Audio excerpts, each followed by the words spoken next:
আসসালামু আলাইকুম রহমতুল্লাহ। সম্মানিত দর্শক যারা আমাদের সাথে যুক্ত আছেন, আপনাদের আসন্ন রমজানে আপনাদের রমজান মাসটি সুন্দরভাবে কাটান সেই দিক বিবেচনা করে আমি আপনাদেরকে ছোট্ট 3টি পরামর্শ দিব। আশা করি 3টি পরামর্শ যদি আপনারা খেয়াল করেন এবং আপনাদের তাহলে রমজানের মধ্যে নাক কান গলা জাতীয় যে রিলেটেড যে সমস্যাগুলো আমাদের হয়ে থাকে সাধারণভাবে সেই সমস্যাগুলো থেকে আপনারা ইনশাল্লাহ ভালো থাকতে পারবেন, সুস্থ থাকতে পারবেন।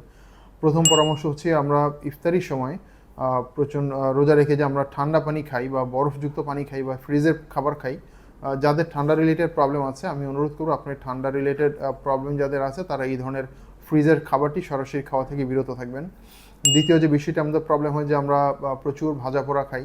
সো ইফতারিতে পেঁয়াজু, ছোলা, বেগুনি কিংবা বাহিরের যে খাবারগুলো আমরা বাসার বাহিরে বানানো যে খাবারগুলো কিনে এনে খাই শখে বা আনন্দার্থে, তো এই ধরনের খাবারগুলো আপনারা পরিহার করবেন। এগুলো আমাদের পরবর্তীতে অ্যাসিডিটি প্রবলেম করে, হজমে বদহজম হয় এবং সেক্ষেত্রে গলাতেও কিছু প্রবলেম এখান থেকে তৈরি হয়।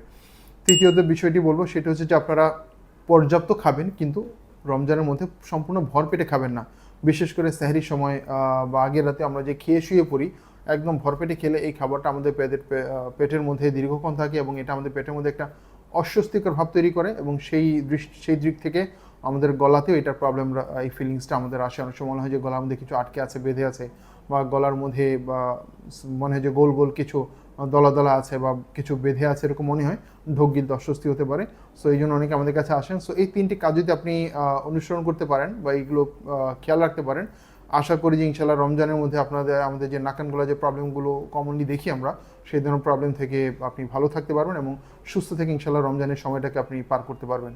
ভালো থাকবেন, সুস্থ থাকবেন, এই কামনায়। আসসালামু আলাইকুম রহমতুল্লাহ।